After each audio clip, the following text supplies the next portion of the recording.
Welcome to the Marc The Shark MMA show.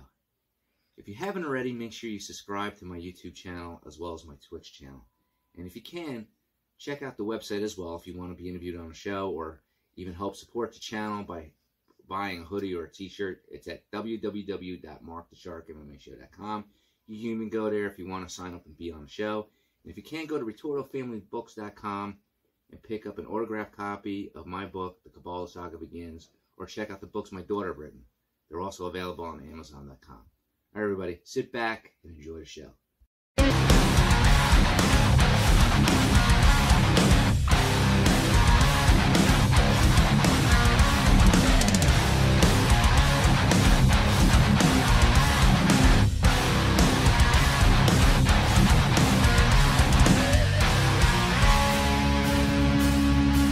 Marc The Shark MMA show.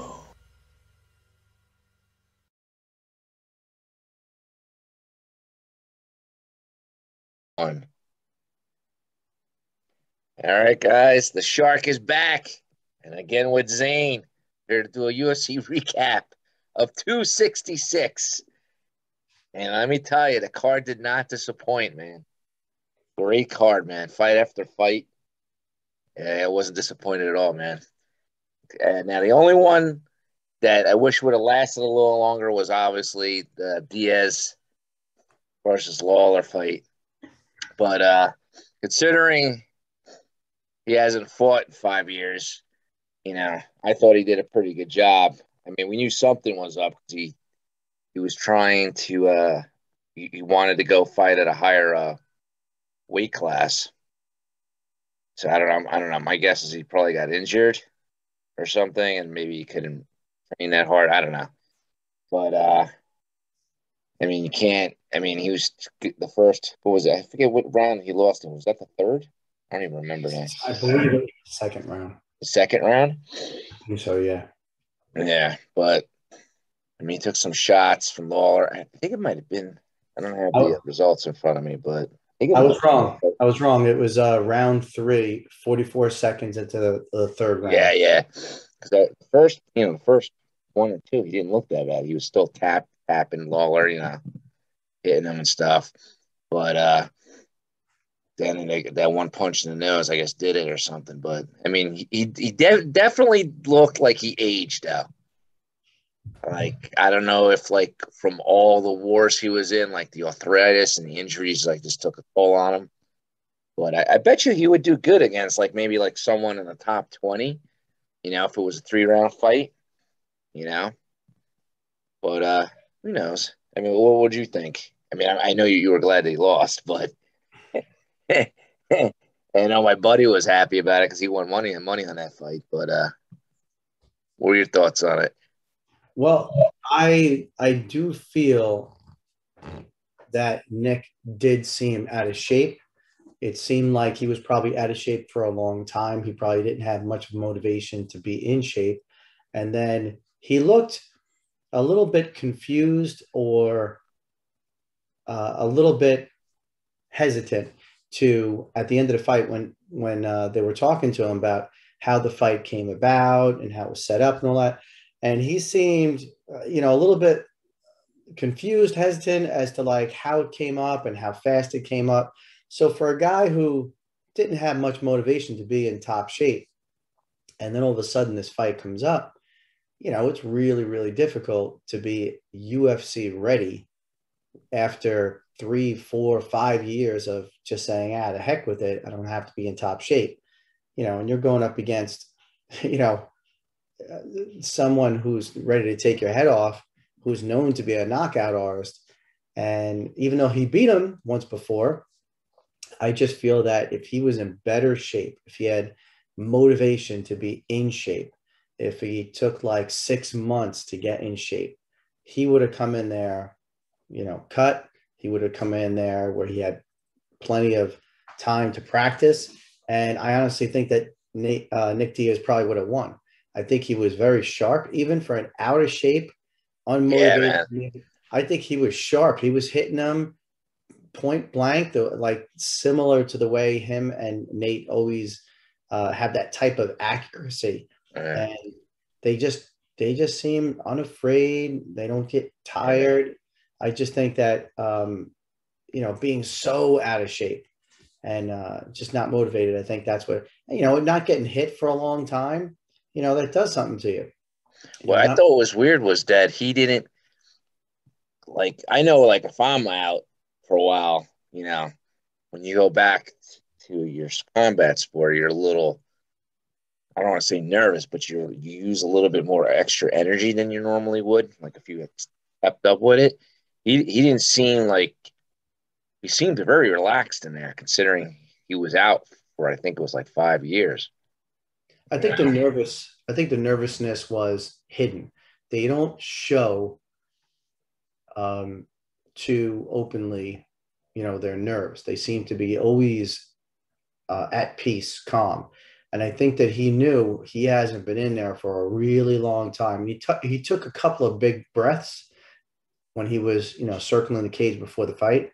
So I got a feeling that he probably was like, man, I'm going to be breathing heavy after that first round. And I think that's what happened. He was getting tired. He wasn't used to sparring and working out and lifting.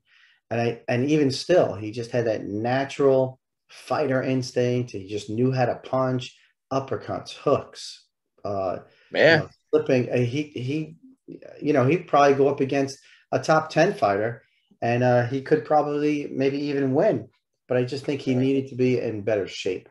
That's what I think that killed him, being in better shape. Yeah. I mean, I have to admit, other than the main event, I was actually looking forward to that fight. I don't know why. I really don't know why. Maybe it's because I remember the first fight, how good it was. But I knew I was really looking forward to this card. There's very few cards I get really excited about, but this one was definitely.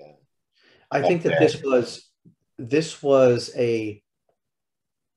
was going to tell everyone, okay, is Nick back, or is this just a one-time thing? I got a feeling that this might be one of those one-time things. I don't know if he has the motivation to say, all right, now that I'm allowed to come back and fight in the UFC. I don't know if he wants to go and get in shape now. He's probably got a boatload of money.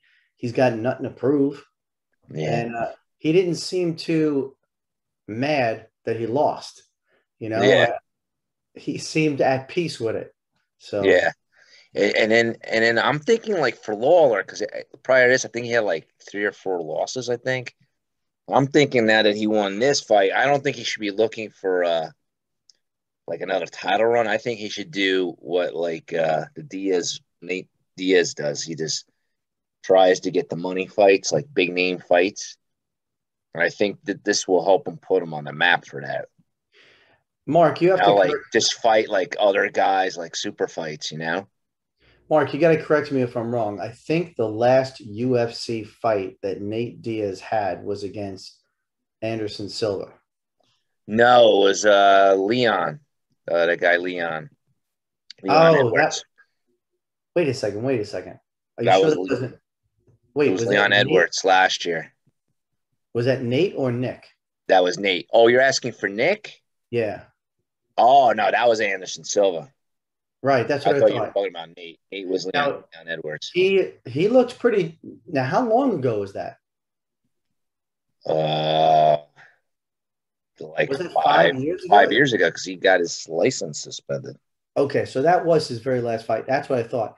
And he looked good. He looked good against Anderson Silva. I remember the type of preparation that he had. He said he brought in some big name world champion kickboxers to help imitate, Silva. And even though Silva looked good, and he technically he beat him, he didn't beat him up. He didn't like knock him out. This one that Nick Diaz, this was a beating. Like, wow, he actually, Robbie Lawler actually stopped him. I think some people weren't ready for that. But I think Lawler. I think Lawler should try to just do super fights, man. Well, that's what money. I don't think he's ready for title contention. No, I think both of them, their time has passed. I think that Robbie Lawler is still very much the same, but there were so many shots that Lawler got hit with. You and I were both watching the fight together, and we're like, how come he just just he's got to either get in or get out. You can't just stay in the pocket with Nate Diaz unless I thought that a better strategy was to go to the body more because he felt I think that Nick not being in shape, he might not be able to take it to the body. And then when your body's hurting, it's hard for you to keep your hands up and throw a punch. Yeah. But anyway, let's get to the co-main event.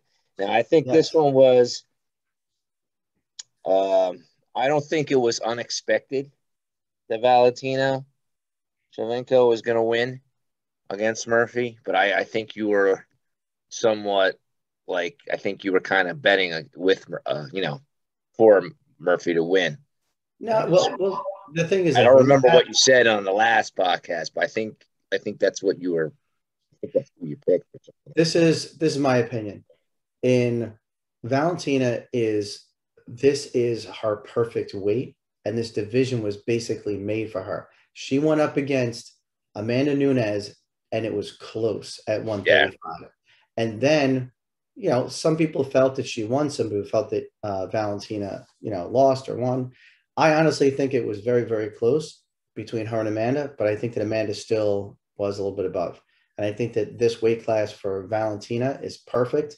And I think she's going to be a champion for a while.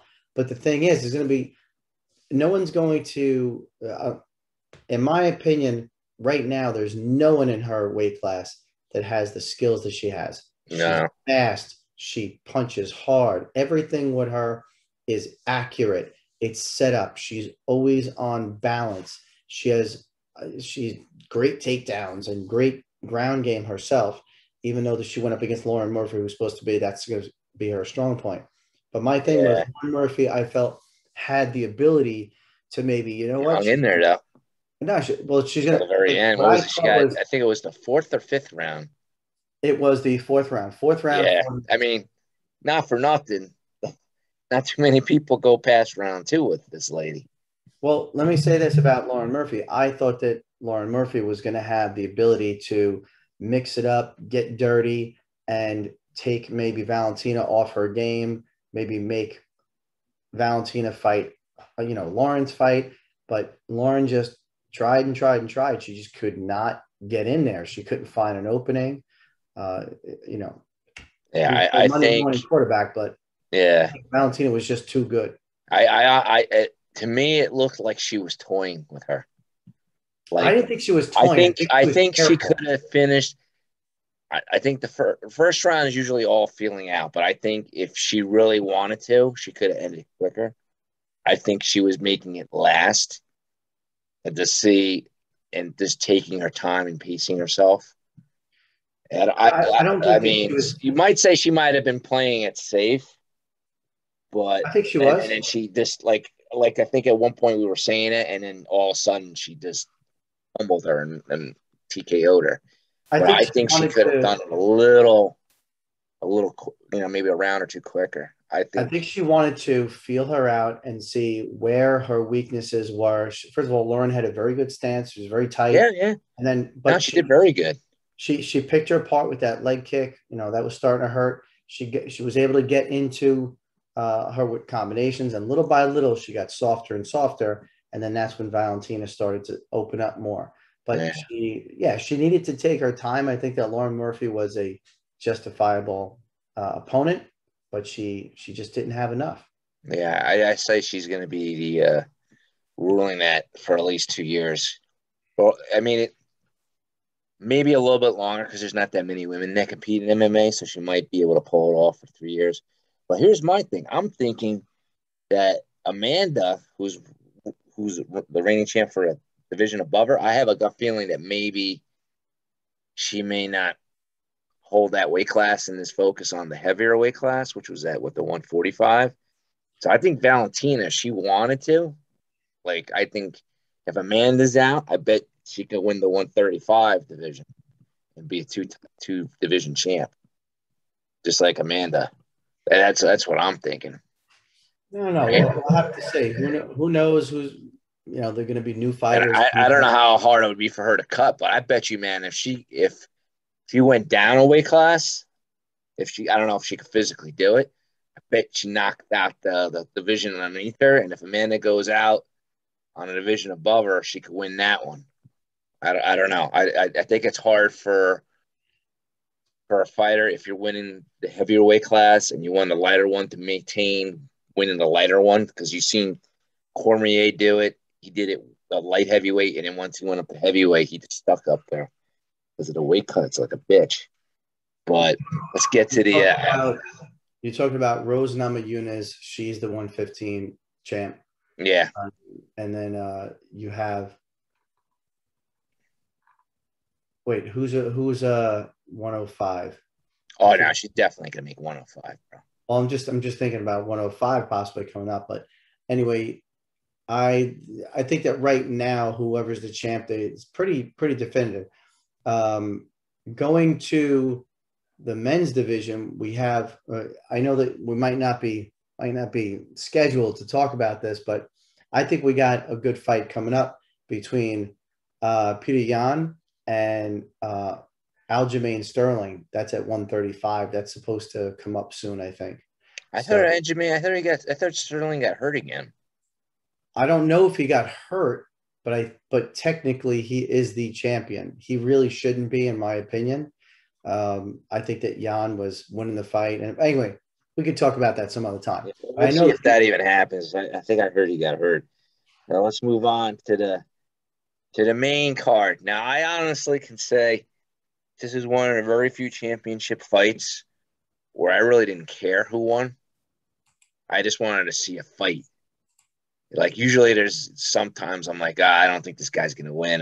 I like this guy. I hate this guy, whatever. This one, I thought they were both capable, but I got to admit, man, the current champ, Volkanovski, I mean, to be honest, I don't recall ever seeing him fight before, which is weird. But, I mean, he put on a clinic with Ortega, man, on the feet. Well, and then those submission holds that Ortega had on him, I especially that triangle, I thought, especially when he cut the corner, I thought he had it. Thought he had it with guillotine. I was turned purple. I think he even said in the press conference that he thought he was fucked when he hit that on that one guillotine. He just got it through. I gotta give it to that guy, man. There's a reason why he's a champ. That was a great fight. I mean, that fight did not disappoint, man. Usually sometimes I'm tired at that time and want the fights to end early. But that one, man, I was all pumped up for it, man. I was really happy for it. All right. I got some things I want to say about this fight. Yeah. You and I, we talked extensively about this. There's something about, now, first of all, his skills, Alexander Volkanovski. I think he's one of those guys that under the radar, if you're not really paying attention to what he's doing in the ring, you don't really know why is he winning. But you and I noticed, especially in this fight, he has amazing pressure. The pressure that he was putting on Ortega, backing him up. Just, that's one thing. When you back up a fighter and you set the pace where I'm coming after you, and then he cuts off the ring. He's very fast. He moves laterally and he cuts you off, and he forces you to fight his fight, which is up close, and he's going to beat you because he can take a good shot, and he hits like a truck. I mean, the size of the hands the guy has, his feet, just that fire hydrant, type of. Yeah. I think the key for him was definitely his footwork, man. He had excellent footwork. Yeah, I mean, it's not like bouncing around like a boxer. He just had that, right, I'm in and I'm out. And then the way he managed Ortega against the cage, he was able to corner him, cut him off. Yep. I just thought he did a fantastic. Obviously, he won, but I didn't know who was going to win this fight, but I thought obviously that if Ortega won, it would have been definitely submission. But when Ortega was tired, but still, I'm sure the champ was a little tired for putting the beating on him, and he still managed to get out. But man, that was an amazing fight. I hope, I don't know if there will be a rematch. I don't know. I don't recall them ever saying there's going to be an immediate rematch. Like sometimes people were like, "Oh, let's take it back again." Well, we'll see. I don't know. I'm just I don't hoping think Ortega isn't one of like when Alexander Volkanovski went up against which one we call it, Hawaiian guy, Holloway. Holloway. When he went up against him, it was justifiable to have a rematch because it was really, really close. But with this one against Ortega, it was pretty damn. Even though that Ortega had his pulled it up, moments, was tearing like getting he had his doing moments. better at the end, which was weird considering the beating. Like he was actually tagging him. I mean, maybe he's just a slow starter. I mean, he had to know that he was like, losing, but it just seemed like when he came out in that last round, he was tagging the champ more. I don't know what, considering he was exhausted, his head was all bashed up from the accident of the headbutts. His arms were gassed out from trying to choke him. I'm sure his legs were. I don't know. Maybe Dana will be like, all right, if you win your next one, I mean, I don't know how soon Ortega's going to be willing to fight, but maybe like if he wins his next one, he'll get another shot, considering if the champ's still there. But, I mean, I just hope he isn't like one of those guys like Kenny Florian or Cowboy Cerrone that always like gets to the championship but never ever gets it.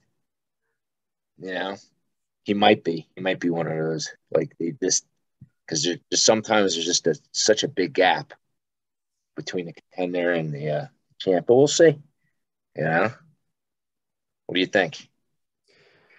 I think that there's no one in the division right now that I can think of at 145 that is. I mean, except for Holloway gave him two good fights. They were both close. I think the second one was a little bit more definitive about Alexander Volkanovski. I think a lot of people felt that Holloway won the first fight. I don't know. But I just think that this particular fight, Brian Ortega he did lose. I think that Ortega probably has he should have to go and fight 3 top 10 fighters, and then get another rematch. Yeah, I don't recall. Was he the number one? Or was he like lower? I don't recall what his rank was. Well, as far as rankings, I think he was the number 2. Max Holloway was number 1, I think, because Max Holloway beat Brian Ortega, and it was really bad. So maybe what they may do is they may just say, all right, Brian Ortega and Holloway go at it one more time. No, well, let's put it this way: if there's Holloway's another already fight, fighting Yair Rodriguez. who? Do you know Yair Rodriguez, right? Yeah. I'm pretty sure that he's already matched up with him, Max Holloway and Yair Rodriguez. I'm pretty sure that Right. So let's assume that Holloway beats that guy, and in the meantime, let's say the champ has another fight and he wins that fight, maybe, and let's say somehow Ortega gets another fight and he wins this fight. I'm thinking that maybe they match up Holloway and Ortega again. And then the winner of that goes against the champ. But either way, you're probably looking at another year out. Well, you also have the Korean Zombie. Who beat the Korean Ortega Zombie? Ortega beat him. Yeah, so that was what got him to this title shot. And then you also have who is this guy in the rankings? What's his name? Calvin Qatar. I don't know how great he is, but I mean, I think only in this circumstance, I think only time's going to tell, bro. Well, that's what I'm saying. Now, Ortega does have an option. I think that he probably cuts weight big time just to get to 145. I mean, he could try 135, but I mean, that's really cutting it. I think if, I mean, I don't know what his health is. I don't know what's going on in his brain, but I'm thinking if the champ's still the champ and Holloway wins that fight, I think it all depends because it seems like the UFC likes him. Dana likes him. He's got a couple, he's got those commercials going. He brings in the crowd. I think if he wins another fight, Holloway wins that other fight. Or if Holloway loses, then maybe Ortega against that guy that Holloway's fighting. You never know what's going to happen. I don't think that Holloway or Brian Ortega can really go up or down. I think that, they're I already. think this is it, man. It's like do or die. Yeah, but that's okay. Now you also have Alexander Volkanovski. If he has a good enough run, he might say, I want to go up to 155. And then now you're dealing with. I don't know if he can handle 155. I don't know. I bet you he doesn't even cut that much weight. I think that Could be wrong. I think if anything, Alvin's, I think he does cut weight. I think he probably walks around at like 175. I think soon. Okay. I don't know. Who knows? Maybe it's maybe he walks around at 165. I don't know. I'm just saying that 165 is a lot. Now you hear Connor's calling him out now. And I think we'll see. I think he'd lose against Alexander. I think Connor would lose. Yeah. Well, We'll see. We'll see. We'll see what happens. Mark, only the future can tell. All right, guys. So this is the end of the recap for this week. Stay tuned for the following week. And don't forget to check out the website, www.markthesharkmmashow.com. Make a donation, buy a hoodie, support the podcast. All right, guys. The Shark is out. Zane's out. See you guys next week. Take care, Mark. Yep.